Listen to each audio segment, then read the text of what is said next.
그날 아침 김수진은 은행 창구 앞에 서 있었습니다. 손에 든 통장 잔액은 정확히 52만 원. 수진은 한참을 그 숫자를 바라봤어요. 숫자를 세어보고 또 세어봤습니다. 5만 원 하나, 2만 원 하나. 수진은 천천히 입을 열었어요. 50만 원 출금이요. 창구 직원이 잠깐 수진을 쳐다봤습니다. 뭔가 묻고 싶은 표정이었어요. 하지만 곧 기계를 두드렸습니다. 기계에서 소리가 났어요. 10,000원짜리 50장이 나왔습니다. 수진은 그걸 세어봤어요. 1장, 2장, 3장. 정확히 50장이었습니다.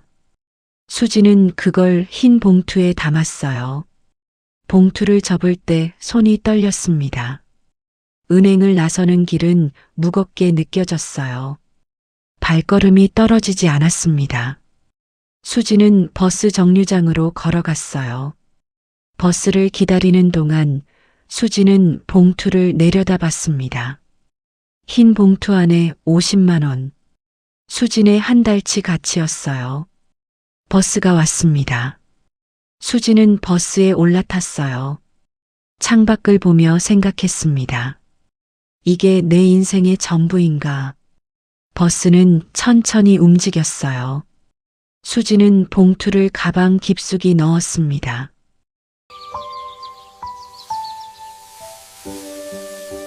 댓글로 남겨주시면 한 분 한 분 반갑게 인사드리겠습니다.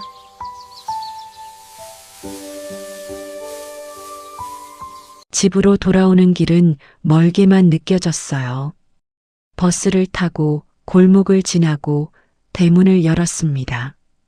대문 앞에서 수진은 잠깐 멈췄어요. 심호흡을 했습니다. 그리고 안으로 들어갔어요. 시어머니는 거실 소파에 앉아 TV를 보고 계셨습니다. 드라마가 나오고 있었어요. 시어머니는 화면에서 눈을 떼지 않으셨습니다. 수진은 신발을 벗고 조용히 들어갔어요. 발소리를 최대한 죽였습니다. 어머니. 수진이 조심스럽게 불렀어요. 시어머니가 천천히 고개를 돌렸습니다. 수진을 위아래로 훑어보셨어요. 그 시선이 차가웠습니다. 수진은 두 손으로 봉투를 내밀었어요. 이번 달 생활비예요. 시어머니는 봉투를 보지 않았습니다. TV 화면을 다시 봤어요. 그러더니 한숨을 쉬셨습니다. 긴 한숨이었어요. 고아라더니 역시 이것밖에 못 내놓는구나. 그 말이 수진의 가슴을 찔렀습니다. 수진은 아무 말도 하지 못했어요. 봉투를 든 손만 허공에 떠 있었습니다. 시어머니는 그제야 봉투를 받아들었어요. 한 손으로 봉투를 받으셨습니다. 무게를 가늠하듯 손바닥에 올려놓으셨어요. 그러더니 탁자 위에 던지듯 놓으셨습니다. 봉투가 탁자에 떨어지며 소리를 냈어요. 민석 아빠가 벌어오는 돈이 얼만데 며느리가 이것밖에 못 보태냐? 수진은 고개를 숙였습니다. 변명하고 싶지 않았어요. 변명해봤자 달라지는 건 없었으니까요. 시어머니는 자리에서 일어났습니다. 슬리퍼를 끌며 부엌으로 가셨어요. 냉장고 문을 열고 또 닫으셨습니다. 뭔가 찾는 모습이었어요. 반찬도 이게 뭐야? 김치는 왜 이렇게 시큼해? 국은 짜고. 시어머니는 냉장고 문을 닫으셨어요. 그리고 수진을 봤습니다. 집안 음식 솜씨는 엄마한테 배우는 건데 넌 배울 엄마가 없으니 이 모양이지. 수진은 입술을 깨물었습니다. 대답하지 않았어요. 시어머니는 냉장고 문을 다시 열었습니다. 안을 들여다보시더니 혀를 찼어요. 계란도 떨어졌네. 우유도 없고 며느리가 장도 제대로 안 봐. 시어머니는 냉장고 문을 3개 닫으셨습니다. 그리고 거실로 돌아오셨어요. 다시 소파에 앉으셨습니다. 그래도 없는 집 애치고는 참 얌전하네. 말썽 안 부리는 게 다행이야. 고아 출신 중에는 성질 더러운 애들도 많다던데. 수지는 그 말에 정확히 깨달았습니다. 자기는 사람이 아니라 출신으로 평가받고 있다는 걸, 인격이 아니라 신분으로 판단받고 있다는 걸. 수지는 자기 방으로 돌아갔어요. 문을 닫고 이불을 뒤집어 썼습니다. 울지 않았어요. 눈물이 안 나왔습니다. 그냥 숨만 쉬었어요. 방 안은 조용했습니다. 창밖에서 새소리가 들렸어요. 햇살이 커튼 사이로 들어왔습니다. 평화로운 오후였어요. 하지만 수진의 가슴은 무거웠습니다. 마이너스. 수진이 보육원을 나온 건 20살 되던 해봄이었습니다. 그해 2월, 아직 추위가 남아있던 어느 날이었어요. 보육원 원장 선생님이 수진을 불렀습니다. 수진아, 이제 나갈 준비해야지. 선생님 목소리는 부드러웠어요. 하지만 그 말에는 무게가 있었습니다. 수지는 고개를 끄덕였어요. 알고 있었습니다. 20살이 되면 보육원을 떠나야 한다는 걸. 그건 규칙이었어요. 선생님은 책상 서랍을 열었습니다. 서류 봉투를 꺼내셨어요. 낡은 봉투였습니다. 선생님은 봉투를 수진에게 건넸어요. 내 기록이야. 많지 않아. 수지는 봉투를 받았습니다.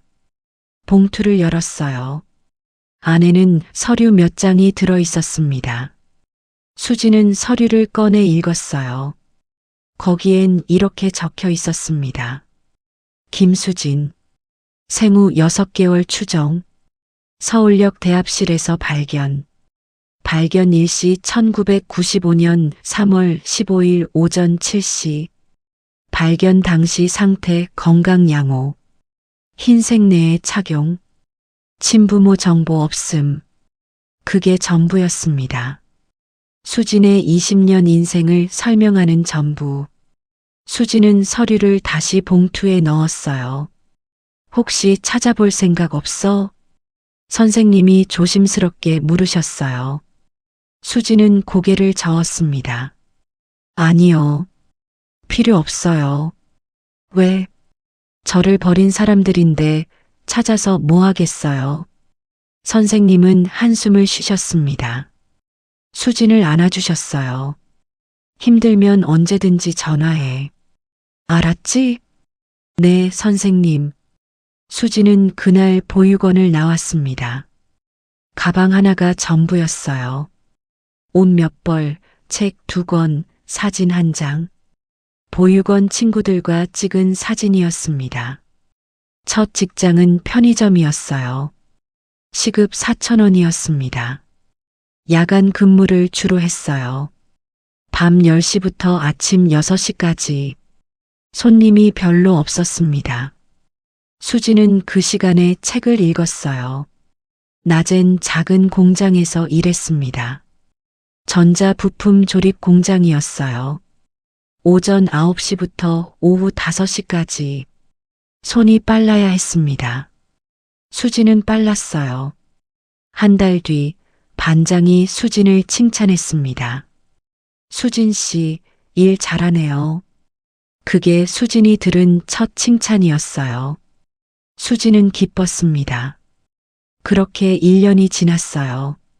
수지는 돈을 모았습니다. 한 달에 120만 원 정도 벌었어요. 거기서 월세 40만 원 내고 생활비 쓰고 나면 40만 원 남았습니다. 수지는 그걸 모았어요. 1년에 500만 원 정도 모았습니다. 21살 되던 해 가을, 수지는 민석을 만났습니다. 민석은 공장 사무실에서 일했어요. 수진보다 3살 위였습니다. 말이 적고 조용한 사람이었어요. 어느 날 점심시간 민석이 수진에게 다가왔습니다. 손에 커피 2개를 들고 있었어요. 힘들죠? 민석이 커피 하나를 건네며 물었습니다. 수진은 고개를 저었어요. 괜찮아요. 쉬는 시간에도 일하시던데. 돈을 벌어야 해서요. 민석은 고개를 끄덕였습니다. 수진 옆에 앉았어요. 저도 그랬어요. 20살 때 부모님 돌아가시고 동생 2 키우느라. 수진은 민석을 봤습니다. 민석은 멀리 보고 있었어요. 힘들었어요. 근데 버텼어요. 수진 씨도 버티고 계시잖아요. 그 말이 수진의 가슴에 와닿았습니다. 수진은 처음으로 자기를 이해하는 사람을 만난 것 같았어요. 그날 이후 둘은 자주 이야기를 나눴습니다. 점심시간에, 퇴근 후에 민석은 수진에게 음악을 들려줬어요. 수진은 민석에게 책을 빌려줬습니다. 6개월이 지났어요. 어느 날 저녁 민석이 수진에게 물었습니다. 수진 씨, 저랑 사귀실래요? 수진은 놀랐어요. 하지만 싫지 않았습니다. 네. 그렇게 둘은 연인이 됐습니다. 1년을 사귀었어요. 민석이 청혼했습니다. 결혼해 주실래요? 네. 결혼 얘기가 구체화됐을 때 민석이 조심스럽게 물었어요. 부모님은 안 계세요? 네. 보육원에서 자랐어요. 수진이 대답했습니다. 민석은 잠깐 말이 없었어요. 그러더니 수진의 손을 잡았습니다. 상관없어요. 나는 수진 씨가 좋으니까. 수진은 그 말에 안도했습니다. 처음으로 자기를 있는 그대로 받아들여주는 사람을 만났다고 생각했어요. 하지만 민석 어머니는 달랐습니다. 시댁에 처음 인사 갔던 날을 수진은 평생 잊을 수가 없습니다. 그날은 토요일 오후였어요. 날씨가 좋았습니다. 수진은 새 옷을 입었어요. 백화점에서 산 옷이었습니다. 처음으로 비싼 옷을 샀어요. 민석과 함께 시댁에 갔습니다.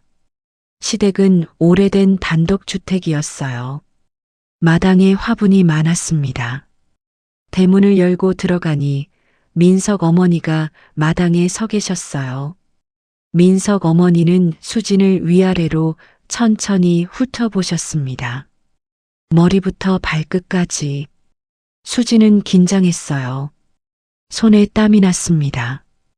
어머니, 인사드려요. 이쪽이 수진 씨예요. 민석이 말했습니다. 수진은 허리를 깊이 숙여 인사했어요. 안녕하세요.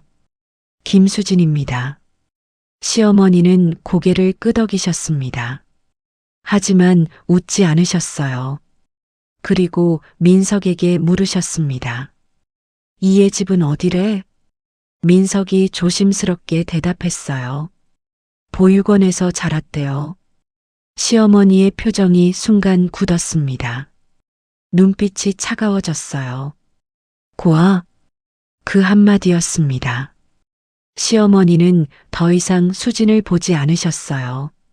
집 안으로 들어가셨습니다. 수진과 민석은 뒤따라 들어갔어요. 거실에서 저녁을 먹었습니다. 시어머니가 음식을 차려주셨어요. 불고기, 나물, 김치, 된장찌개. 수진은 조심스럽게 먹었습니다. 시어머니는 그날 저녁 내내 민석에게만 말을 걸었어요. 민석아, 회사는 어때? 괜찮아요, 엄마. 요즘 힘들지? 아니에요. 밥은 잘 먹고 다녀? 네. 수진은 없는 사람처럼 앉아 있었습니다. 입만 움직였어요. 말을 걸지 않았습니다. 시어머니도 수진에게 말을 걸지 않으셨어요. 저녁을 다 먹고 설거지를 했습니다. 수진이 일어나 그릇을 들었어요. 제가 할게요. 시어머니가 말했습니다. 됐어. 손님이 설거지할 필요 없어. 손님. 그 단어가 수진을 찔렀습니다. 수진은 며느리가 될 사람인데 손님 취급을 받았어요. 집으로 돌아오는 길, 수진은 울었습니다. 민석이 수진을 안아줬어요. 미안해. 엄마가 원래 좀 까다로워. 괜찮아. 시간이 지나면 괜찮아질 거야. 하지만 시간이 지나도 괜찮아지지 않았습니다. 마이너스. 결혼식은 작게 올렸어요. 하객이 많지 않았습니다. 민석 쪽은 50명 정도 왔어요. 친척들, 회사 동료들, 친구들. 수진 쪽은 10명도 안 됐습니다. 보육원 선생님 3분, 공장 동료 5명, 그게 전부였어요. 하객석을 봤을 때 수진은 가슴이 아팠습니다. 신부 쪽 자리가 텅 비어 있었어요. 민석 쪽은 꽉 찼는데 사람들이 웅성거렸습니다. 신부 쪽은 사람이 없네. 가족이 없나 봐. 쪽수가 안 맞네. 시어머니가 그 빈자리를 보며 고개를 저으셨어요. 수지는 그 모습을 봤습니다. 시어머니 옆에 앉은 친척 아주머니가 물었어요. 신부 부모는 어디 계세요? 없대요. 돌아가셨어요? 고아래요. 아이고. 그 대화가 수진 귀에 들어왔습니다. 수진은 부케를 더 세게 쥐었어요. 손이 아팠습니다. 신혼살림은 시댁 근처 빌라에 차렸습니다. 시어머니가 정해주신 곳이었어요. 보증금 5천만 원, 월세 60만 원. 민석이 보증금을 냈습니다. 집은 작았어요. 방 2개에 부엌 하나. 하지만 수지는 좋았습니다. 처음으로 자기 집이 생긴 거였으니까요. 매일 아침 7시 정각에 시어머니가 전화하셨습니다. 민석아, 일어났니? 네, 엄마. 아침은 챙겨 먹었어? 네. 수진이가 잘 챙겨줘? 네. 시어머니는 수진에게 직접 물어보지 않으셨어요. 항상 민석을 통해서 물었습니다. 저녁이면 시댁에 가서 밥을 먹어야 했어요. 일주일에 4번은 갔습니다. 월요일, 수요일, 금요일, 일요일. 시어머니가 정해주신 날이었어요.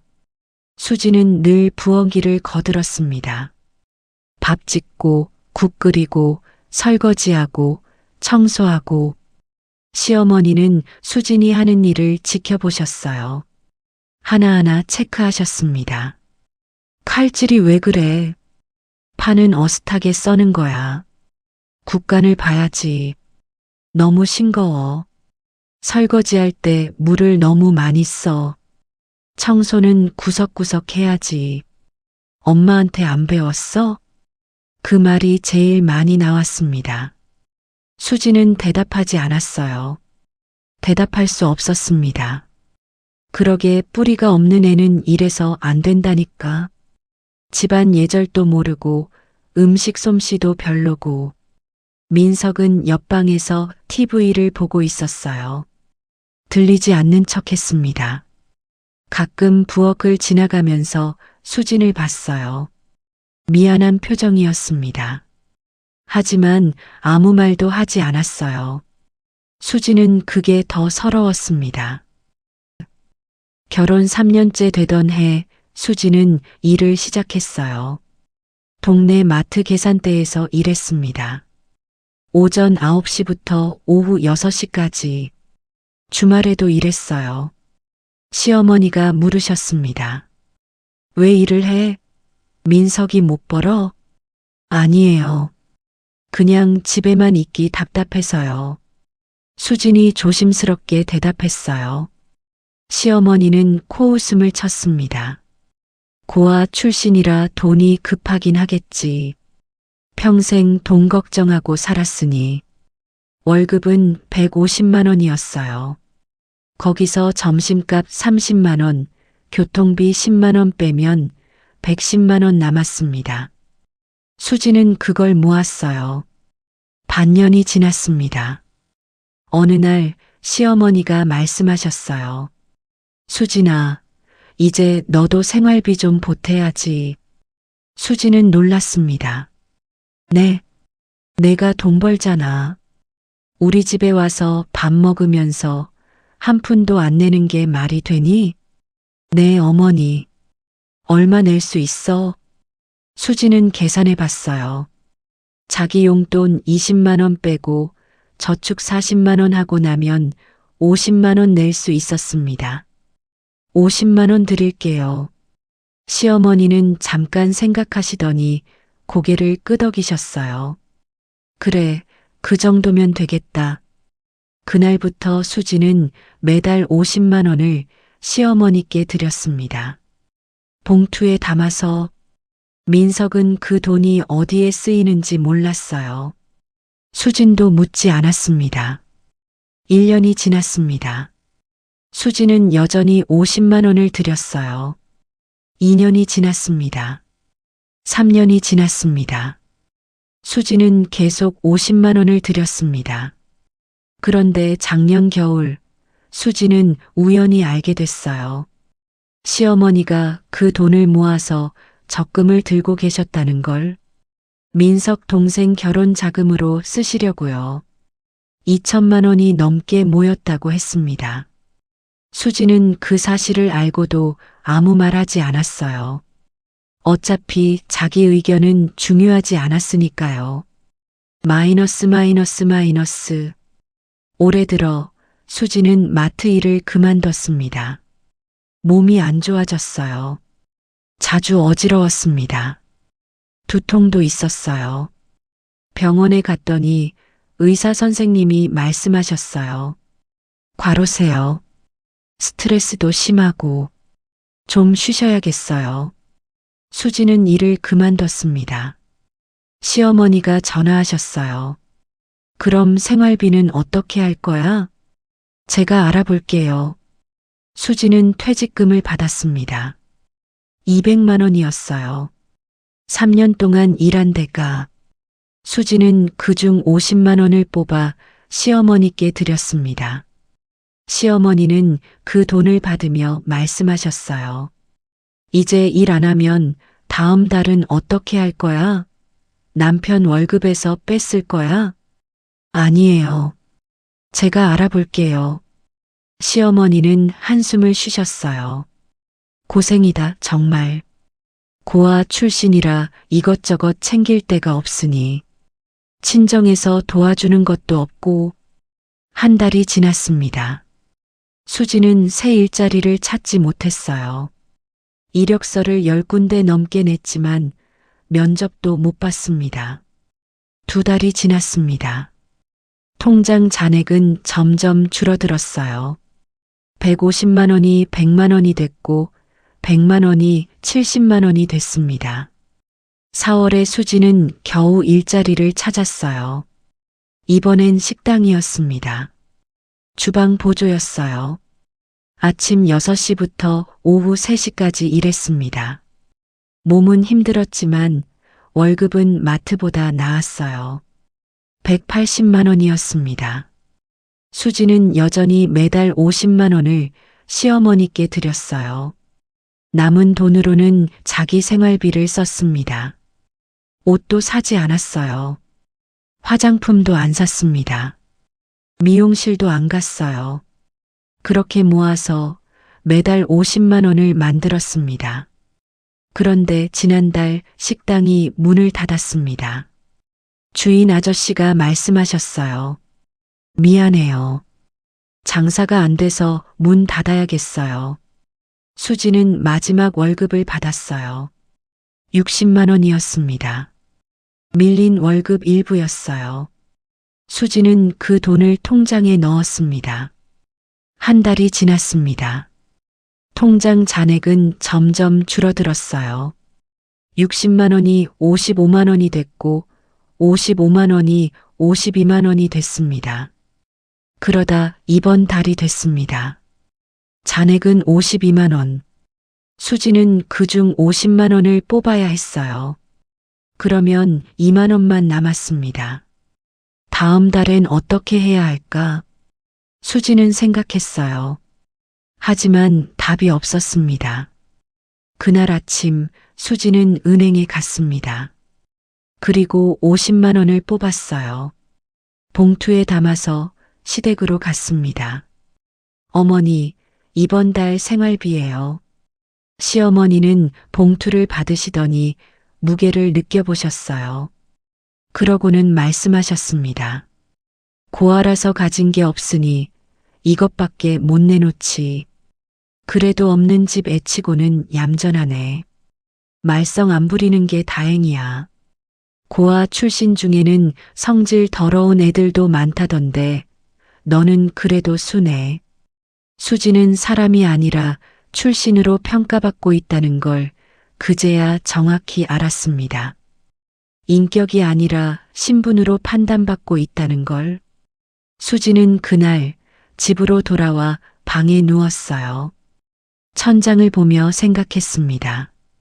나는 언제까지 이렇게 살아야 할까? 그날 오후 수지는 집에서 청소를 하고 있었습니다. 거실을 쓸고 부엌을 닦고 화장실을 청소했어요. 땀이 났습니다. 수지는 물을 마시러 부엌으로 갔어요. 물을 마시다가 문득 민석 책상이 눈에 들어왔습니다. 민석 책상은 거실 한 구석에 있었어요. 평소엔 잠겨있던 서랍이었는데 오늘은 열쇠가 꽂혀 있었습니다. 민석이 출근하면서 깜빡한 모양이었어요. 수지는 망설였습니다. 남의 서랍을 여는 건 좋지 않았어요. 하지만 뭔가에 이끌려 서랍으로 걸어갔습니다. 손을 뻗었어요. 서랍을 열었습니다. 안에는 서류 봉투 하나가 들어 있었어요. 두꺼운 봉투였습니다. 수지는 봉투를 꺼냈어요. 무거웠습니다. 봉투를 열었습니다. 안에는 통장이 있었어요. 은행 통장이었습니다. 수지는 통장 표지를 봤어요. KB국민은행이라고 적혀 있었습니다. 그리고 그 아래 이름이 적혀 있었어요. 김수진. 수진 명의의 통장이었습니다. 하지만 수지는 이 통장을 본 적이 없었어요. 만든 적도 없었습니다. 수지는 떨리는 손으로 통장을 펼쳤어요. 첫 페이지를 봤습니다. 거래 내역이 빼곡히 적혀 있었어요. 입금, 입금, 입금. 민석 이름으로 입금된 기록이었습니다. 2천만 원, 3천만 원, 5천만 원. 큰 금액들이 계속 입금돼 있었어요. 수지는 마지막 페이지를 펼쳤습니다. 잔액을 봤어요. 그 순간 수지는 숨이 멎는 줄 알았습니다. 30억 4,800만 원. 수지는 통장을 떨어뜨렸습니다. 통장이 바닥에 떨어지며 소리를 냈어요. 수지는 주저앉았습니다. 통장을 다시 집어들었어요. 눈을 비비고 다시 봤습니다. 숫자는 변하지 않았어요.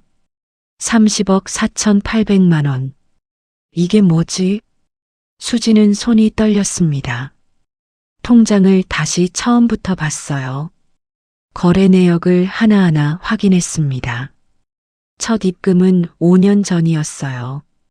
그때부터 계속 매달 돈이 들어왔습니다. 매년. 통장 안쪽에 메모지가 끼워져 있었어요. 작은 종이였습니다. 수지는 메모지를 꺼냈어요. 민석의 필체였습니다. 여보, 만약 내가 먼저 가면 이 통장 봐. 이건 전부 당신 몫이야. 절대 시댁에 말하지 마. 특히 엄마와 동생한테. 당신이 행복하게 살 수 있도록 내가 모은 거야. 이 돈으로 자유롭게 살아. 미안해. 그리고 사랑해. 수지는 메모지를 읽고 또 읽었어요. 눈물이 쏟아졌습니다. 여보, 이게 대체 언제 이런 걸? 수지는 울었어요. 민석이 언제 이런 걸 준비했을까? 왜 말하지 않았을까? 수지는 통장을 꼭 안고 한참을 울었습니다. 진정한 뒤 수지는 생각했어요. 30억이면 평생 먹고 살 수 있는 돈이었습니다. 아니, 몇 세대가 먹고 살 수 있는 돈이었어요. 그런데 왜 민석은 시댁에 말하지 말라고 했을까? 왜 특히 시어머니와 시동생한테 말하지 말라고 했을까? 수지는 서랍을 더 뒤졌습니다. 봉투가 하나 더 있었어요. 얇은 봉투였습니다. 안에는 USB가 들어 있었어요. 작은 USB였습니다. 수지는 USB를 꺼냈어요. 수지는 컴퓨터를 켰습니다. USB를 꽂았어요. 파일 폴더가 열렸습니다. 안에 파일이 수십 개 있었어요. 모두 mp3 파일이었습니다. 녹음 파일이었어요. 수지는 첫 번째 파일을 클릭했습니다. 소리가 났어요. 남자 2명의 대화였습니다. 민석과 시동생 목소리였어요. 형, 돈 좀 더 빌려줘. 이번엔 확실히 갚을게. 시동생 목소리였습니다. 이미 5억 빌려줬는데 아직 한 푼도 안 갚았잖아. 민석의 목소리가 들렸어요. 알아. 근데 사업이 잘 안 돼서 조금만 더 빌려주면 다 갚을게. 안 돼. 이제 그만. 형수 그 여자 고하잖아. 형이 죽으면 어차피 재산 우리가 받아. 그때 갚으면 되지. 고아한테 재산 줄 순 없잖아. 수지는 숨이 막혔습니다. 손이 떨렸어요. 다음 파일을 열었습니다. 이번엔 시어머니와 시동생의 대화였어요. 엄마, 형수한테 재산 줄 필요 없어. 고아 출신이 우리 집 재산 물려받을 자격 없지. 시어머니 목소리였습니다. 그래. 민석이가 죽으면 법적으로 우리가 받을 수 있어. 형수는 생활비 조금 주고 내보내면 돼. 맞아. 50만 원 정도 주면 충분하지. 어차피 고아 출신이라 친정 갈 데도 없잖아. 그 정도면 감지덕지 할 거야. 수지는 컴퓨터 앞에서 얼어붙었습니다. 손이 떨렸어요. 분노가 치밀었습니다. 35년을 바쳤는데 수지는 다음 파일을 열었어요. 또 다음 파일, 또 다음 파일.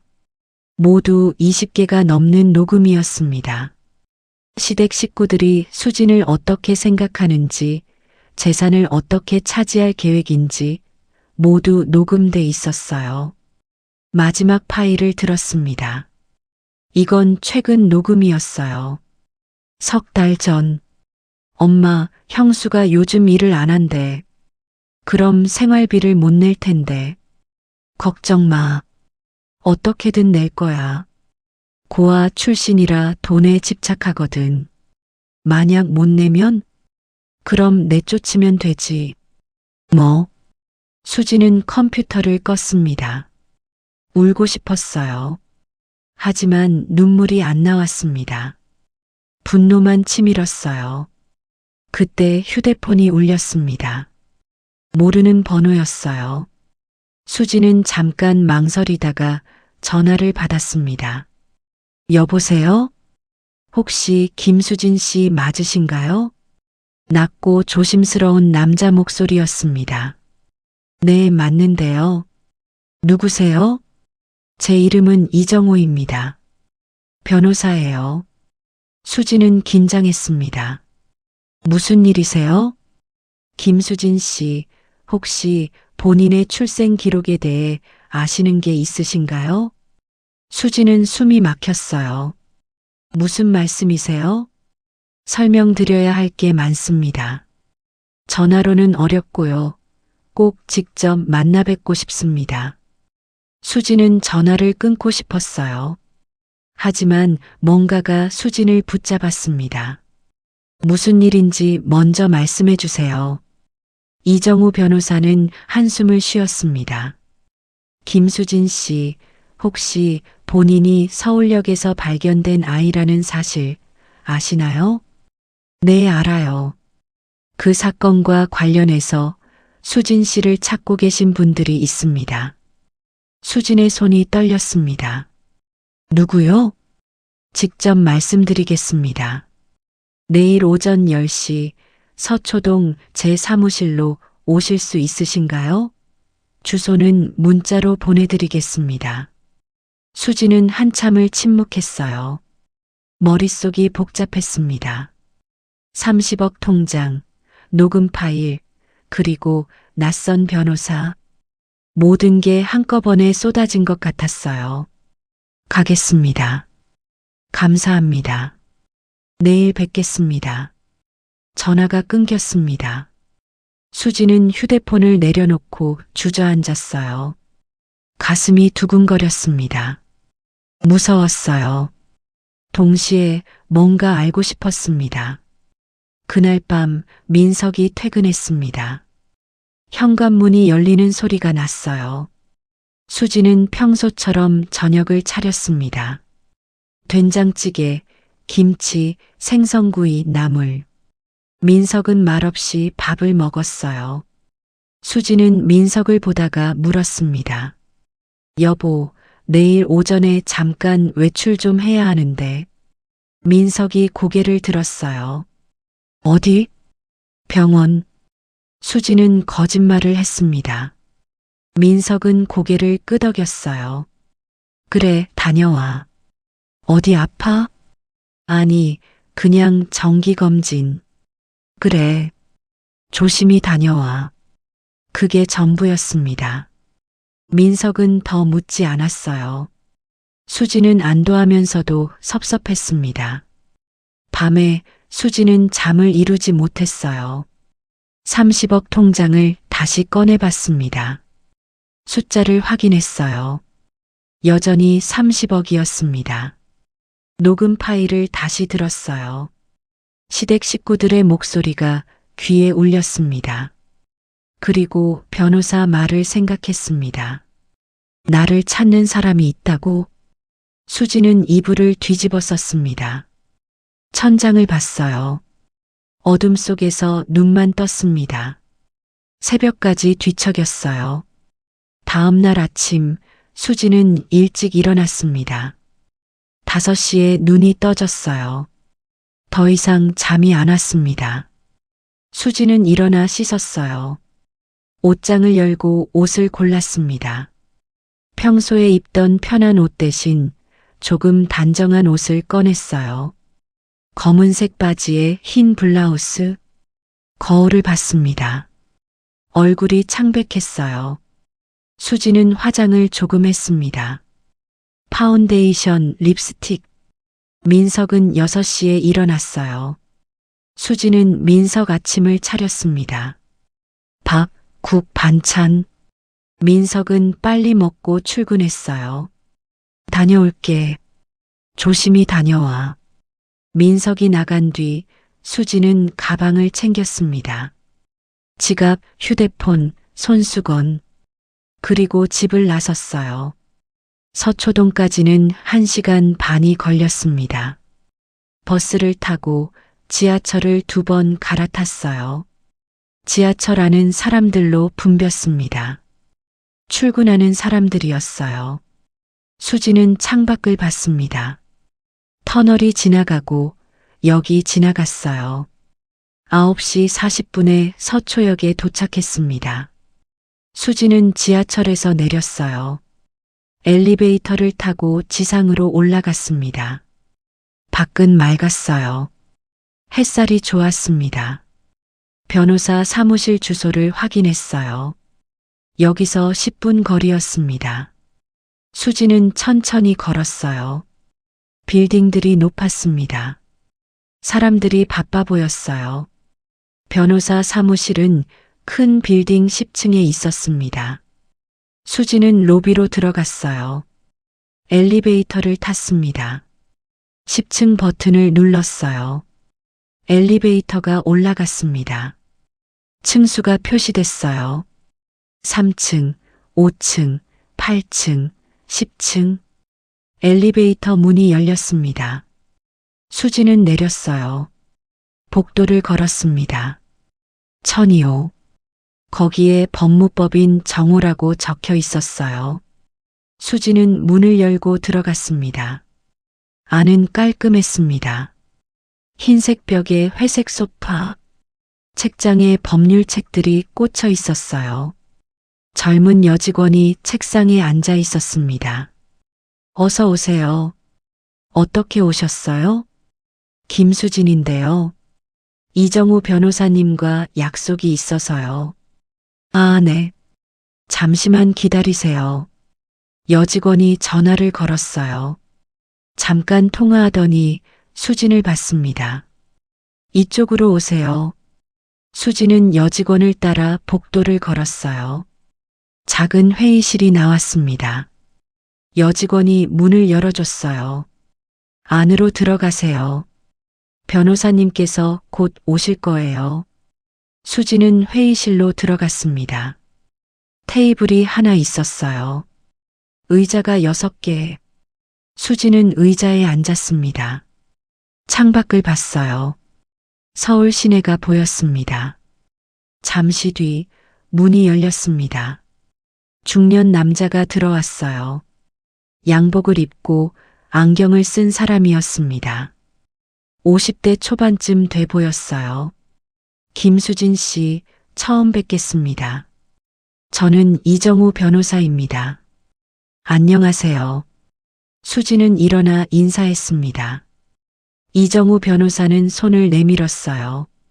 수진은 악수했습니다. 앉으세요. 이정우 변호사는 수진 맞은편에 앉았어요. 책상 위에 서류 봉투를 놓았습니다. 오늘 수진 씨를 부른 이유는 수진 씨와 관련된 매우 중요한 사안이 있어서입니다. 수진은 숨을 참았습니다. 수진 씨, 30년 전 실종 사건에 대해 들어보신 적 있으신가요? 아니요. 그럴 줄 알았습니다. 변호사는 서류 봉투를 열었어요. 종이 한 장을 꺼냈습니다. 오래된 신문 기사 복사본이었어요. 변호사는 그걸 수진 앞에 놓았습니다. 수진은 기사를 봤어요. 제목이 큰 글씨로 적혀 있었습니다. 재벌가 외동딸 실종, 경찰 수사 착수. 수진은 기사를 읽었습니다. 내용은 이랬어요.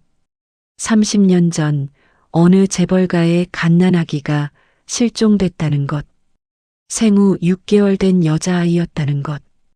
유괴 가능성이 제기됐지만 몸값 요구는 없었다는 것. 경찰이 대대적으로 수사했지만 결국 미제로 남았다는 것. 이게 저랑 무슨 상관인가요? 수진이 물었습니다. 변호사는 조용히 대답했습니다. 수진 씨, 그 실종된 아이가 바로 당신일 가능성이 큽니다. 수진은 말문이 막혔습니다. 한참을 아무 말도 하지 못했어요. 변호사는 차분히 기다렸습니다. 수진이 겨우 입을 열었어요. 무슨 말씀이세요? 저는 고아예요. 부모님이 저를 버렸어요. 그렇게 생각하셨겠죠. 하지만 진실은 다를 수 있습니다. 변호사는 다른 서류를 꺼냈어요. 수진 씨가 서울역에서 발견된 시기와 그 재벌가 아이가 실종된 시기가 정확히 일치합니다. 날짜로 따지면 사흘 차이예요. 그리고 나이도 같습니다. 둘 다 생후 6개월. 그건 우연일 수도 있잖아요. 처음엔 저희도 그렇게 생각했습니다. 변호사는 또 다른 서류를 꺼냈습니다. 사진이었어요. 하지만 수진 씨가 발견됐을 당시 입고 있던 옷에 특별한 표식이 있었습니다. 변호사는 사진을 수진 앞에 놓았어요. 작은 아기 옷이었습니다. 흰색 내에 같은 거였어요. 오래돼 보였습니다. 옷 안쪽에 손으로 쓴 글씨가 있었어요. 서연. 서연이요? 네. 그 재벌가 아이의 이름이 박서현이었습니다. 어머니께서 직접 옷에 이름을 수놓으셨다고 합니다. 수지는 사진을 물끄러미 봤습니다. 그 옷이 낯설지 않았어요. 아니, 낯설었습니다. 하지만 뭔가 익숙한 느낌도 있었어요. 그래도 확실한 건 아니잖아요. 그냥 우연일 수도 있고. 맞습니다. 그래서 저희가 제안드리고 싶은 게 있습니다. 변호사는 작은 상자를 꺼냈습니다. DNA 검사 키트였어요. DNA 검사를 해주실 수 있으신가요? 그 아이의 부모님께서 직접 요청하셨습니다. 수지는 상자를 내려다봤습니다. 작고 하얀 면봉이 보였어요. 그분들이 저를 찾고 계셨다고요? 네. 30년 동안요. 한 번도 포기하지 않으셨습니다. 수진의 눈에 눈물이 고였습니다. 하지만 흘리지 않았어요. 그냥 고개를 숙였습니다. 생각해 볼 시간을 주실 수 있나요? 물론입니다. 하지만 급한 일은 아닙니다. 다만 그분들이 나이가 많으셔서요. 60이 넘으셨어요. 가능하면 빨리 결과를 알고 싶어 하십니다. 수지는 상자를 받았습니다. 손에 쥐었어요. 무겁게 느껴졌습니다. 알겠습니다. 생각해보고 연락드리겠습니다. 감사합니다. 제 명함이에요. 언제든지 연락 주세요. 변호사는 명함을 건넸어요. 수지는 명함을 받았습니다. 그리고 사무실을 나왔어요. 집으로 돌아오는 길, 수지는 멍하니 걸었습니다. 손에 든 상자가 무겁게 느껴졌어요. 지하철을 탔습니다. 사람들이 많았어요. 하지만 수지는 아무것도 보이지 않았습니다. 내가 정말 그 아이일까? 재벌가 딸, 나 같은 사람이 믿기지 않았습니다. 하지만 동시에 수지는 뭔가를 느꼈어요. 설명할 수 없는 감정. 마치 오랫동안 잃어버렸던 뭔가를 찾은 것 같은 느낌. 가슴이 두근거렸습니다. 집에 도착했어요. 수지는 상자를 서랍에 넣었습니다. 그리고 소파에 앉았어요. 창밖을 봤습니다. 하늘이 파랬어요. 그날 저녁 수지는 30억 통장과 녹음 파일을 다시 확인했습니다. 민석이 왜 시댁에 말하지 말라고 했는지 이제 분명히 알았어요. 시댁 식구들은 수진을 처음부터 가족으로 여기지 않았던 겁니다. 고아라는 이유로, 뿌리가 없다는 이유로. 일주일이 지났습니다. 수진은 매일 상자를 꺼내봤어요. 하지만 열지 못했습니다. 무서웠어요. 결과가 나오면 수진의 인생이 완전히 바뀔 것 같았습니다. 열흘이 지났어요. 2주일이 지났습니다. 수진은 결심했어요. 상자를 열었습니다. 면봉을 꺼냈어요. 설명서를 읽었습니다. 간단했어요. 입안을 닫고 봉투에 넣고 보내면 됐습니다. 수지는 면봉으로 입안을 닦았어요. 봉투에 넣었습니다. 봉투를 봉했어요. 변호사 사무실 주소를 적었습니다. 다음 날 아침 수지는 우체국에 갔어요. 등기로 보냈습니다. 며칠 걸려요? 이틀이면 도착해요. 수지는 집으로 돌아왔습니다. 이제 기다리는 일만 남았어요. 2주일이 지났습니다. 변호사에게서 전화가 왔어요. 수진 씨, 결과가 나왔습니다. 수지는 숨을 참았습니다. 어떻게 됐나요? 전화로 말씀드리기 어렵습니다. 만나서 말씀드리고 싶습니다. 내일 오전에 오실 수 있으신가요? 네. 그리고 수진 씨, 내일은 혼자 오시지 않으셔도 됩니다. 수진 씨를 찾고 계신 분들이 함께 계실 거예요. 수진은 전화를 끊었습니다. 가슴이 두근거렸어요. 무서웠습니다. 동시에 기대됐어요. 다음 날 수진은 다시 변호사 사무실로 갔습니다. 이번에는 조금 일찍 갔어요. 9시 40분에 도착했습니다. 회의실로 안내받았어요. 회의실에는 이미 사람들이 있었습니다.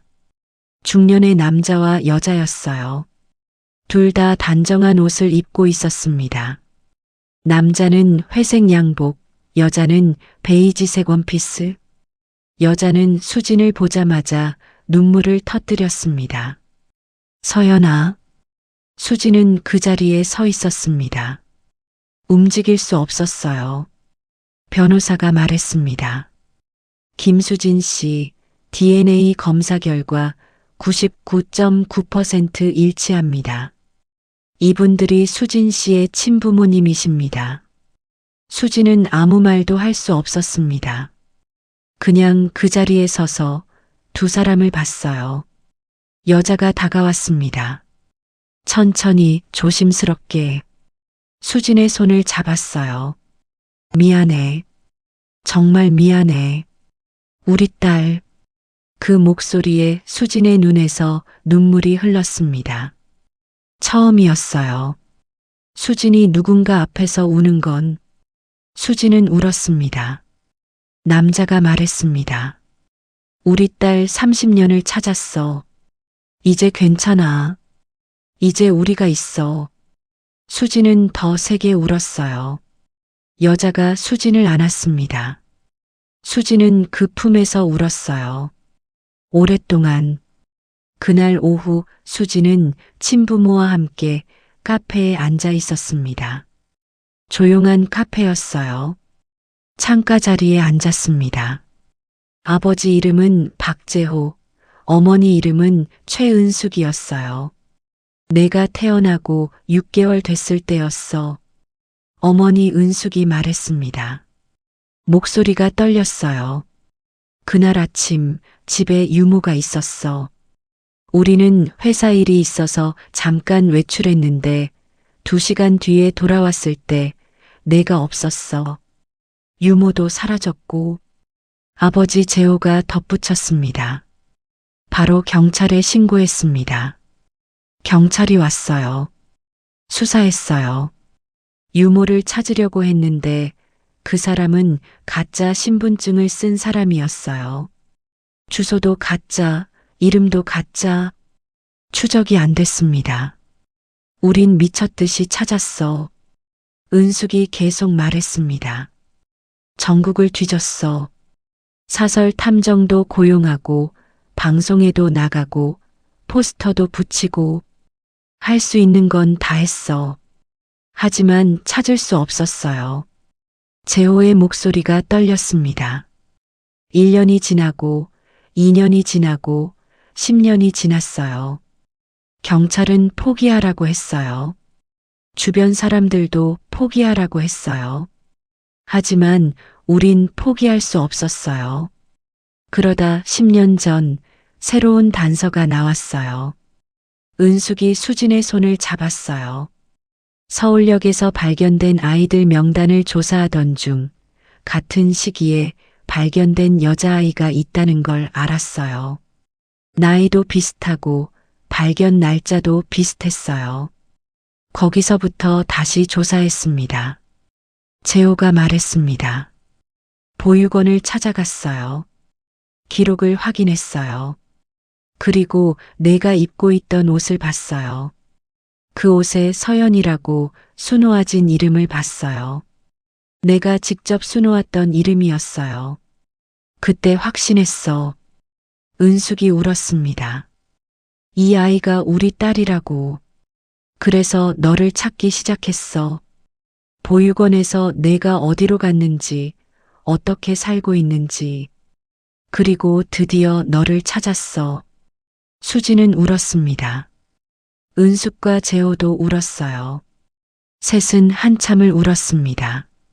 사흘 뒤 수지는 민석에게 모든 걸 말했습니다. 저녁을 먹고 난 뒤였어요. 둘은 거실에 앉아 있었습니다. 여보, 할 말이 있어. 민석이 수진을 봤어요. 응, 말해. 나 친부모님을 찾았어. 민석의 눈이 커졌습니다. 뭐? 정말? 응. DNA 검사 결과가 나왔어. 99.9% 일치래. 민석은 한참을 아무 말도 하지 못했습니다. 그러다 물었어요. 그럼 그분들이 누구신데? 박재호, 최은숙, 한성그룹 회장님과 사모님이셔. 민석은 숨을 삼켰습니다. 한성그룹? 그 한성그룹? 응. 민석은 소파에 깊이 앉았어요. 손으로 얼굴을 감쌌습니다. 믿을 수가 없네. 그럼 넌? 응. 나는 고아가 아니었어. 실종됐던 거야. 민석은 한참을 말이 없었습니다. 그러다 물었어요. 그럼 이제 어떻게 할 거야? 모르겠어. 생각 중이야. 민석은 고개를 끄덕였습니다. 하지만 뭔가 불편한 표정이었어요. 수지는 그 표정을 봤습니다. 엄마한테 말해야 하지 않을까? 민석이 조심스럽게 물었어요. 수지는 잠깐 생각했습니다. 조금만 기다려줘. 내가 준비되면 말할게. 민석은 더 묻지 않았습니다. 일주일 뒤 수지는 변호사를 다시 만났습니다. 이번에는 친부모님도 함께였어요. 네 사람은 변호사 사무실 회의실에 앉았습니다. 서연아. 어머니 은숙이 수진을 불렀어요. 수진은 그 이름이 아직 낯설었습니다. 이제 우리 집으로 와서 살지 않을래? 수진은 놀랐습니다. 저 아직 결혼한 몸인데요. 알아. 하지만 내 남편분 상의해서 우리랑 같이 살 수도 있잖아. 아버지 재호가 말했습니다. 아니면 가까운 데 집을 마련해 줄게. 내가 편한 대로 해. 수지는 고개를 숙였어요. 마음이 복잡했습니다. 생각해 볼게요. 그래. 천천히 생각해. 우린 기다릴 수 있어. 변호사가 말했습니다. 그리고 법적인 절차도 밟아야 합니다. 호적 정리, 재산 상속권, 여러 가지요. 재산은 생각 안 해도 돼요. 수진이 말했습니다. 재호가 웃었어요. 서연아, 넌 우리 외동딸이야. 모든 게 다 내 거야. 수지는 눈물이 났습니다. 2주일이 지났습니다. 수지는 결심했어요. 시댁에 모든 걸 말하기로. 그리고 30억 통장과 녹음 파일도 공개하기로. 수지는 시댁을 찾아갔습니다. 토요일 오후였어요. 시어머니와 시동생 내외가 거실에 앉아 있었습니다. 민석도 함께 있었어요. 어머니, 말씀드릴 게 있어요. 수진이 말했습니다. 시어머니가 TV에서 눈을 떼지 않고 대답했어요. 뭔데? 이번 달 생활비 먼저 드릴게요. 수지는 가방에서 봉투를 꺼냈습니다. 시어머니는 봉투를 받았어요. 무게를 느껴보시더니 말씀하셨습니다. 그래. 일자리는 구했어? 아직이요. 즉, 그럼 다음 달은? 수지는 대답하지 않았습니다. 대신 가방에서 또 다른 봉투를 꺼냈어요. 두꺼운 서류 봉투였습니다. 이것도 드릴 게 있어요. 시어머니가 봉투를 열었습니다. 안에는 은행 거래 내역이 들어 있었어요. 통장 사본이었습니다. 시어머니는 첫 페이지를 봤어요. 그러다 얼굴이 하얗게 질렸습니다. 이게 뭐야? 민석 오빠가 제 이름으로 만든 통장이에요. 30억 원이 들어 있어요. 시동생이 벌떡 일어났습니다. 뭐, 30억? 형이 언제 이런 걸? 시어머니가 서류를 넘겼어요. 숫자를 확인했습니다. 손이 떨렸어요. 이건 우리 몫이야. 민석이 돈인데. 수지는 조용히 웃었습니다. 아니에요. 오빠 유언에는 이렇게 써 있어요. 모든 재산은 아내 김수진에게, 동생에게 빌려준 5억 원은 반드시 갚을 것.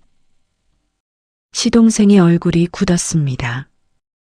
그건 수지는 가방에서 작은 노트북을 꺼냈어요. 노트북을 켰습니다. USB를 꽂았어요. 이것도 들어보세요. 수지는 파일을 클릭했습니다. 소리가 나왔어요. 형수 그 여자 고하잖아. 형이 죽으면 어차피 재산 우리가 받아. 시동생의 목소리가 거실에 울려 퍼졌습니다. 시동생의 얼굴이 창백해졌어요. 이건 어디서?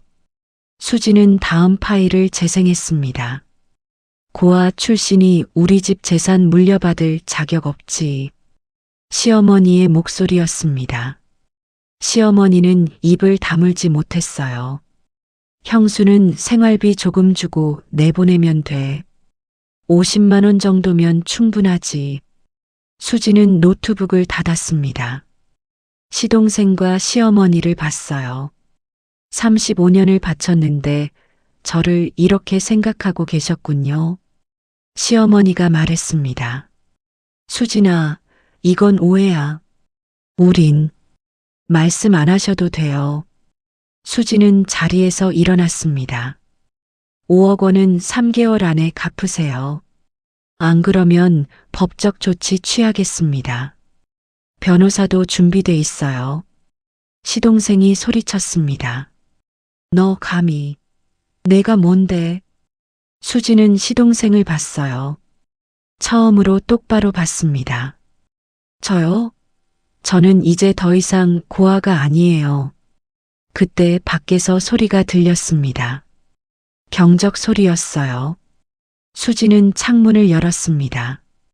골목에 검은색 벤츠 한 대가 서 있었습니다. 아니, 한 대가 아니었어요. 2대였습니다. 그리고 3대. 총 3대의 벤츠가 골목에 멈춰 있었어요. 이웃들이 창문을 열고 내다봤습니다. 웅성거리는 소리가 들렸어요. 저게 뭐야? 벤츠네. 그것도 3대나. 누구 집에 온 거야?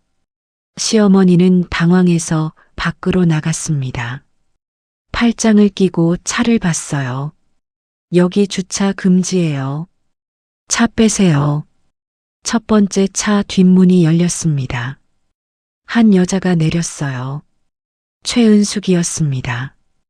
단정한 베이지색 코트를 입고 선글라스를 낀 모습이었어요. 뒤따라 박재호가 내렸습니다. 회색 양복을 입고 있었어요.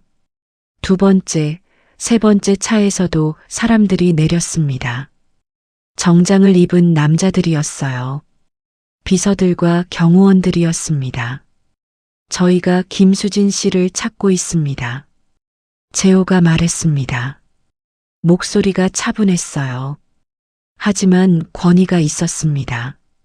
시어머니는 눈살을 찔렀어요. 누구세요? 왜 우리 집 며느리를 찾아요? 은숙이 선글라스를 벗었습니다. 시어머니를 똑바로 봤어요. 저는 수진이 어머니입니다. 친어머니요. 시어머니의 얼굴이 굳었습니다. 무슨 소리예요? 수진이는 고아예요. 부모가 없어요. 은숙이 고개를 저었습니다. 아닙니다. 우리 딸입니다. 30년 전 실종됐던 우리 딸이에요. 그때 수진이 집안에서 나왔습니다. 은숙을 보고 달려갔어요. 은숙이 수진을 안았습니다. 서연아, 엄마. 시어머니는 그 모습을 보며 말문이 막혔습니다. 재호가 시어머니에게 다가갔어요. 처음 뵙겠습니다. 저는 박재호입니다. 수진이, 아니 서연이 친아버지입니다. 재호는 명함을 꺼내 건넸습니다. 시어머니는 떨리는 손으로 명함을 받았어요. 명함을 받습니다. 주한성그룹 회장 박재호. 시어머니의 손이 더 떨렸습니다. 한성그룹. 대한민국에서 10손가락 안에 드는 대기업이었어요. 자동차, 전자, 건설, 금융. 모든 분야에 손을 뻗친 재벌이었습니다. 한성그룹 회장님? 시어머니의 목소리가 떨렸어요. 재호는 고개를 끄덕였습니다. 네. 그리고 이쪽은 제 아내 최은숙입니다. 은숙이 수진을 안고 말했습니다. 이제 괜찮아. 내가 더 이상 참을 필요 없어. 우리가 있어. 수진은 울었습니다. 이웃들이 모두 밖으로 나왔어요. 골목이 사람들로 가득 찼습니다. 모두 웅성거렸어요. 저 사람들이 누구야? 한성그룹 회장이래. 헐, 진짜? 그럼 수진이가. 재호가 시어머니에게 말했습니다. 그동안 우리 딸을 돌봐주셔서 돌봐주신 건 아니군요. 재호의 목소리가 차가워졌어요. 딸한테서 들었습니다. 35년 동안 어떻게 대하셨는지. 고아라고 무시하셨죠. 사람 취급 안 하셨죠. 시어머니는 대답할 수 없었습니다. 재호는 계속 말했어요. 매달 50만 원씩 생활비 받으셨죠? 그걸로 적금 드셨다면서요? 우리 딸이 피땀 흘려번 돈으로요? 시어머니의 얼굴이 창백해졌습니다. 그리고 동생분께 5억 원 빌려주셨다죠? 그것도 갚으셔야 할 겁니다. 3개월 드리겠습니다. 그 안에 갚지 않으시면 저희 법무팀에서 연락드릴 겁니다. 시동생이 나왔습니다. 저기요. 그건. 재호가 시동생을 봤어요. 녹음 파일 들었습니다. 제 딸을 어떻게 생각하셨는지. 고아라고 무시하셨죠. 재산 받을 자격 없다고 하셨죠. 시동생은 입을 다물었습니다. 재호는 비서를 불렀어요. 이사님. 네, 회장님. 명함 드려. 비서가 명함 2장을 꺼냈습니다. 시어머니와 시동생에게 건넸어요. 법무팀 연락처입니다. 5억 원 갚으실 계획 세우시고 연락 주세요. 재호는 수진을 불렀습니다. 서연아, 집에 가자. 수진은 고개를 끄덕였습니다. 시어머니를 봤어요. 어머니, 그동안 정말 감사했어요. 덕분에 많이 배웠어요. 사람을 출신으로 판단하면 안 된다는 걸요. 수진은 돌아섰습니다. 벤치로 걸어갔어요. 차 문이 열렸습니다. 수진이 탔어요. 은숙과 재호도 탔습니다. 차가 출발했습니다. 시어머니는 그 뒷모습을 보며 그 자리에 서 있었어요. 이웃들이 수군거렸습니다. 세상에 수진이가 재벌 딸이었대. 고아인 줄 알았는데. 시어머니가 어떻게 대했는지 나 다 봤어. 진짜 심했어. 시어머니는 집 안으로 들어갔습니다. 문을 닫았어요. 시동생이 거실에 주저앉아 있었습니다. 엄마, 우리 이제 어떻게 해? 5억 원을 어떻게 갚아? 시어머니는 대답하지 않았습니다. 그냥 소파에 앉았어요. 민석이 말했습니다. 엄마, 내가 말렸잖아요. 수진이한테 잘하라고. 닥쳐. 시어머니가 소리쳤습니다. 민석은 입을 다물었어요. 마이너스. 그날 저녁 민석은 수진에게 전화했습니다. 수진은 전화를 받지 않았어요. 문자가 왔습니다. 수진아, 미안해. 내가 너를 지켜주지 못했어. 용서해 줄 수 있니? 수지는 문자를 읽었습니다. 답장하지 않았어요. 다음 날 민석은 다시 전화했습니다. 이번에는 받았어요. 여보, 오빠, 만날 수 있을까? 수지는 잠깐 생각했습니다. 응, 내일 오후에 만나자. 마이너스 마이너스 마이너스. 다음 날 오후 수지는 민석을 만났습니다. 조용한 카페에서였어요. 민석은 수진을 보고 복잡한 표정을 지었습니다. 수진아, 오빠. 둘은 마주 앉았습니다. 한참 침묵이 흘렀어요. 민석이 먼저 입을 열었습니다. 미안해. 정말 미안해. 내가 너를 지켜주지 못했어. 수지는 고개를 저었습니다. 오빠 잘못 아니에요. 아니야. 내 잘못이야. 엄마가 너한테 그렇게 대하는 걸 알면서도 아무 말 못했어. 동생이 너를 무시하는 것도 봤어. 그런데 나는 가만히 있었어. 민석의 눈에 눈물이 고였습니다. 나는 비겁한 사람이야. 너를 사랑한다고 하면서 정작 너를 지키지 못했어. 수지는 민석을 봤습니다. 오빠, 우리 이혼해요. 민석은 고개를 떨어뜨렸습니다. 그래. 내가 원한다면. 당연히 그래야지. 수지는 가방에서 서류를 꺼냈습니다. 이혼 합의서였어요. 변호사가 준비해 준 거였습니다. 위자료는 안 받을 거야. 재산 분할도 필요 없어. 민석이 놀라서 물었습니다. 왜? 법적으로 내가 받을 수 있는데. 나한테 이제 돈은 문제가 아니니까. 수지는 조용히 웃었습니다. 민석은 서류를 받았어요. 천천히 읽었습니다. 그리고 펜을 꺼냈어요. 서명했습니다. 수진도 서명했습니다. 그렇게 둘의 결혼은 끝났어요. 행복해, 수진아. 민석이 말했습니다. 수지는 고개를 끄덕였어요. 오빠도. 수지는 자리에서 일어났습니다. 민석을 마지막으로 봤어요. 그리고 카페를 나왔습니다. 한 달이 지났습니다. 수지는 친부모와 함께 강남의 큰 집에서 살고 있었어요. 300평 넘는 집이었습니다.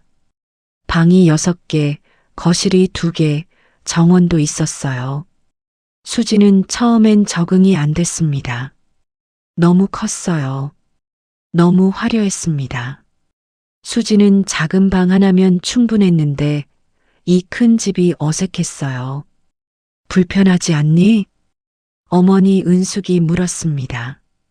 수지는 고개를 저었어요. 괜찮아요. 사실 괜찮지 않았습니다. 하지만 시간이 지나면서 수지는 조금씩 적응했어요. 어느 날 수지는 아버지 재호와 서재에서 이야기를 나눴습니다. 재호가 물었어요. 서연아, 앞으로 뭐 하고 싶니? 모르겠어요. 천천히 생각해. 급할 것 없어. 쉬고 싶으면 쉬어도 되고, 일하고 싶으면 회사에 나와도 되고. 회사요? 응. 우리 회사야. 내가 원하면 일할 수 있어. 아니면 다른 곳에서 일해도 되고. 수지는 생각했습니다. 조금 쉬고 싶어요. 그동안 너무 바빴어요. 그래. 그렇게 해. 충분히 쉬어. 재호는 수진의 어깨를 두드렸습니다. 그리고 서연아. 네. 민석 씨와는 어떻게 할 거니? 이혼했어요. 그래. 내가 결정한 거면 아빠는 내 편이야. 수지는 고마웠습니다. 4월 수지는 시댁을 마지막으로 방문했습니다. 짐을 챙기러 갔어요. 많지 않았습니다. 옷 몇 벌, 책 몇 권, 사진 몇 장. 그게 전부였어요. 시어머니는 거실에 앉아 계셨습니다. 수진을 보고도 말을 걸지 않으셨어요. 수진은 방에 들어가 짐을 쌌습니다. 가방에 넣었어요. 짐을 다 싸고 수진은 거실로 나왔습니다. 어머니, 저 가볼게요. 시어머니가 입을 열었습니다. 수진아. 수진은 멈춰 섰습니다. 그동안 미안했다. 시어머니는 고개를 숙이고 계셨어요. 목소리가 떨렸습니다. 내가 너를 너무 함부로 대했어.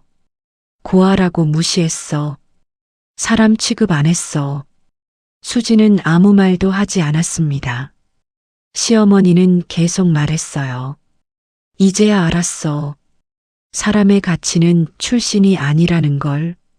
내가 어디서 태어났든 누구 자식이든 그건 중요하지 않았어. 중요한 건 내가 어떤 사람인지였는데 나는 그걸 몰랐어. 시어머니는 울었습니다. 35년 동안 너를 괴롭혔어. 이제 와서 미안하다고 해도 소용없겠지. 그래도 말하고 싶었어. 정말 미안해. 수지는 한참을 시어머니를 보다가 조용히 말했습니다. 어머니도 행복하세요. 그게 전부였습니다. 수지는 돌아섰어요. 문을 열고 나갔습니다. 시어머니는 수진의 뒷모습을 보며 울었어요. 마이너스. 6월 수진은 회사에 다니기 시작했습니다. 한성그룹 비서실에서 일했어요. 아버지 재호가 권유했습니다. 천천히 배워. 급할 것 없어. 수진은 처음엔 서툴렀습니다. 회사 문화도 몰랐고 업무도 낯설었어요. 하지만 수진은 빨리 배웠습니다. 똑똑했어요. 성실했습니다. 주변 사람들은 수진을 따뜻하게 대해줬어요. 회장님 따님이시죠? 잘 부탁드립니다. 편하게 물어보세요. 제가 도와드릴게요. 수진은 고마웠습니다. 이렇게 사람들이 자기를 존중해 주는 게 신기했어요. 어느 날 은숙이 수진에게 말했습니다. 서연아, 김장 담글 건데 도와줄래? 네, 엄마. 둘은 부엌에 앉아 배추를 다듬었어요. 은숙이 배추를 씻고 수진이 양념을 만들었습니다. 손맛이 좋네. 누구한테 배웠어? 은숙이 물었습니다. 수진은 웃었어요. 혼자 배웠어요. 시댁에서 김장할 때 보고 고생 많았구나. 은숙은 수진의 손을 잡았습니다. 수진은 웃었어요. 이번엔 진짜 웃음이었습니다. 마이너스. 그해 가을, 수진은 자선단체를 설립했습니다. 서연재단이라는 이름이었어요. 보육원 아이들을 돕는 단체였습니다. 수진은 보육원을 방문했어요. 자기가 자란 보육원이었습니다. 25년 만에 방문이었어요. 원장 선생님은 늙어 계셨습니다. 하지만 수진을 알아봤어요. 수진아. 선생님. 둘은 안아줬습니다. 원장 선생님은 울었어요. 잘 지냈구나. 소식 들었어. 부모님 찾았다며? 네. 찾았어요. 다행이다. 정말 다행이야. 수진은 보육원 아이들을 만났습니다. 30명 정도 됐어요. 나이는 5살부터 17살까지. 안녕? 나는 서연이야. 수진이 말했습니다. 아이들이 수진을 봤어요. 너희는 혼자가 아니야. 세상엔 너희를 사랑하는 사람들이 있어. 수진은 계속 말했습니다. 나도 너희처럼 보육원에서 자랐어. 부모님 얼굴도 몰랐어. 혼자라고 생각했어. 외로웠어. 아이들이 집중해서 들었어요. 그런데 알고 보니 나는 혼자가 아니었어. 부모님이 나를 30년 동안 찾고 계셨어. 포기하지 않으셨어? 한 아이가 물었습니다. 저도 부모님이 저를 찾을까요? 수지는 그 아이에게 다가갔어요. 무릎을 꿇고 눈높이를 맞췄습니다. 모르겠어. 하지만 중요한 건 내가 사랑받을 가치가 있다는 거야. 부모가 있든 없든 넌 소중한 사람이야. 수지는 그 아이를 안아줬습니다. 아이가 울었어요. 수진도 울었습니다. 수지는 재단을 통해 보육원에 매달 지원금을 보냈습니다. 아이들 교육비, 생활비, 의료비, 모든 걸 지원했어요. 그리고 매달 한 번씩 보육원을 방문했습니다. 이듬해 봄 수지는 친부모와 함께 제주도로 여행을 갔습니다. 3일 동안 쉬었어요. 바다를 보며 걸었습니다. 서연아, 행복하니? 재호가 물었습니다. 수지는 고개를 끄덕였어요. 네, 아빠. 정말 행복해요. 다행이다. 우리 이제 평생 함께 살자. 은숙이 수진의 손을 잡았습니다. 네, 엄마. 세 사람은 바다를 보며 걸었어요. 파도 소리가 들렸습니다. 갈매기가 날았어요. 햇살이 따뜻했습니다. 수지는 생각했습니다. 이제 나는 더 이상 고아가 아니야. 나는 박서연이야. 누군가의 딸이고 자기 인생의 주인이야. 그로부터 3년이 지났습니다. 수지는, 아니 서연은 이제 38이 됐어요. 한성그룹 이사로 승진했습니다. 회사 일도 잘했어요.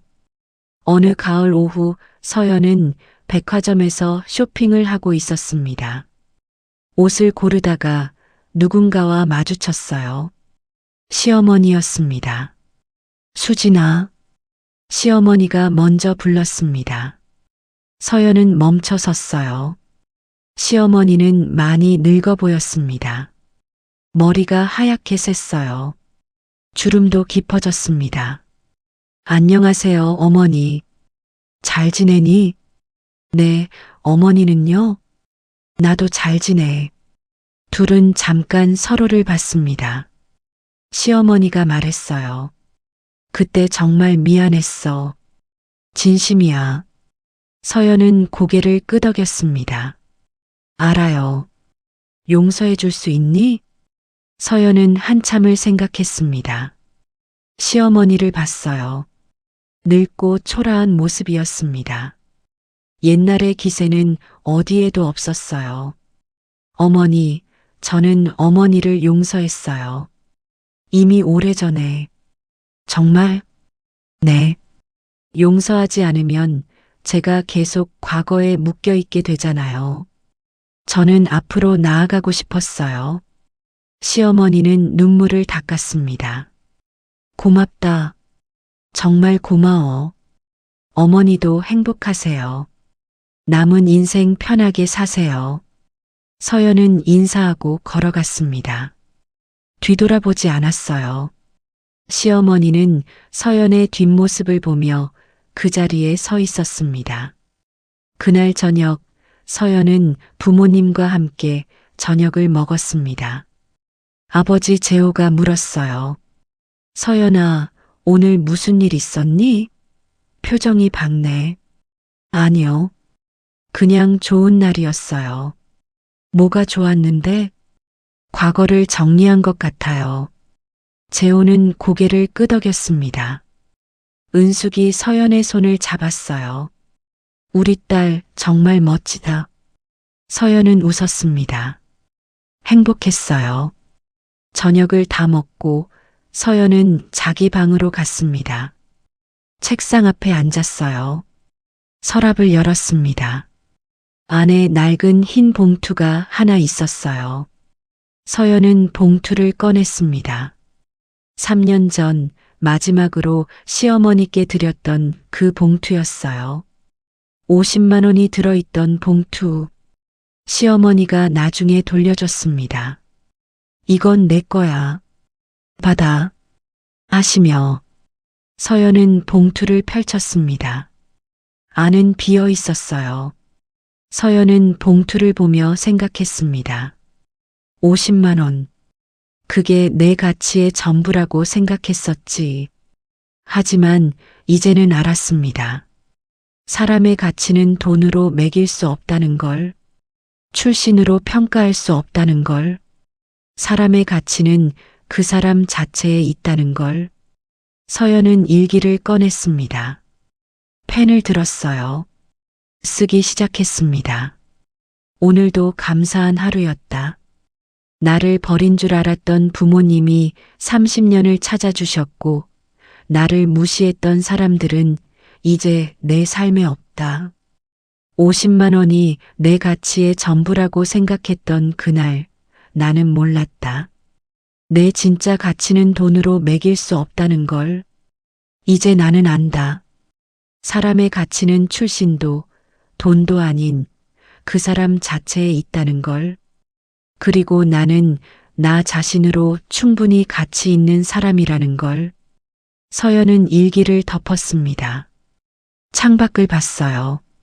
밤하늘에 별이 반짝이고 있었습니다. 서연은 미소 지었어요. 50만 원으로 시작된 이야기가 이렇게 끝났습니다. 아니, 끝이 아니었어요. 새로운 시작이었습니다. 박서연의 진짜 인생의 시작. 그렇게 서연의 새로운 인생이 계속됐습니다. 오늘 사연이 어떠셨나요? 사연이 재밌으셨다면 주변 분들에게 공유해 주세요. 구독과 좋아요로 마음을 전해주시고 어디서 이 이야기를 들으셨는지 댓글로 남겨주시면 한 분 한 분 반갑게 인사드리겠습니다.